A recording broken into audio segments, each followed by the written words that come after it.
New ইয়র্কের বাফেলোতে এক খার্ট ভবনের সংস্কার কাজ উদ্বোধন করেছেন গভর্নর ক্যাথি হোকুল। $13.5 মিলিয়ন ব্যয়ে 28টি নতুন ইউনিট তৈরি করা হচ্ছে। গভর্নর হোকুল জানান, $25 বিলিয়ন প্রকল্প হাতে নেওয়া হয়েছে। এর মাধ্যমে স্টেট জুড়ে 100,000 সাশ্রয়ী আবাসন তৈরি করা হবে। সোমবার বাফেলোয় প্রকল্পটির কাজের উদ্বোধন অনুষ্ঠানে এসব কথা জানান তিনি। This is life-changing for the families that will be able to come to this place.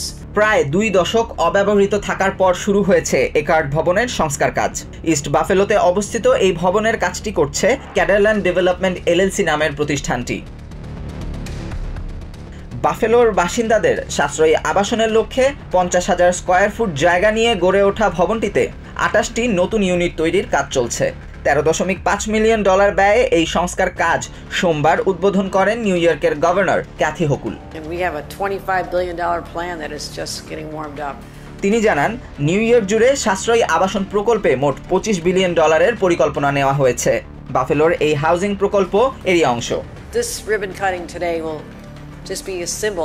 বাফেলোতে একার্ট ভবনের সংস্কার কাজ উদ্বোধনকে সাশ্রয়ী আবাসনের প্রতীক বলে উল্লেখ করেন হোকুল। তিনি বলেন, এই ভবনে ভবিষ্যতে বসবাসকারী 28টি পরিবার সব ধরনের সুযোগ সুবিধা পাবেন। এমন মোট 11টি আবাসন সংস্কার প্রকল্প নিয়ে বাফেলোতে কাজ করছে স্টেট কর্তৃপক্ষ।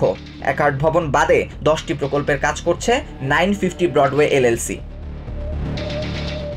গত 5 বছরে new York state Holmes and community renewal প্রতিষ্ঠানটি ইরি কাউন্টিতে 11,000 সাশ্রয়ী আবাসনের ব্যবস্থা করেছে। গভর্নর হোকুলের $25 বিলিয়ন আবাসন প্রকল্প বাস্তবায়িত হলে স্টেট জুড়ে অন্তত 100,000 সাশ্রয়ী মূল্যের আবাসন নির্মাণ করা হবে। ভবন সংস্কারে ক্যাডারল্যান্ড সহ বিভিন্ন প্রতিষ্ঠানকে আর্থিক সহায়তা দিয়ে আসছে নিউ ইয়র্ক স্টেট কর্তৃপক্ষ। Amanur Rahman, TVN 24 news desk. New York থেকে সম্প্রচারিত TVN 24 টেলিভিশন বিশ্বজুড়ে বাঙালির কণ্ঠস্বর।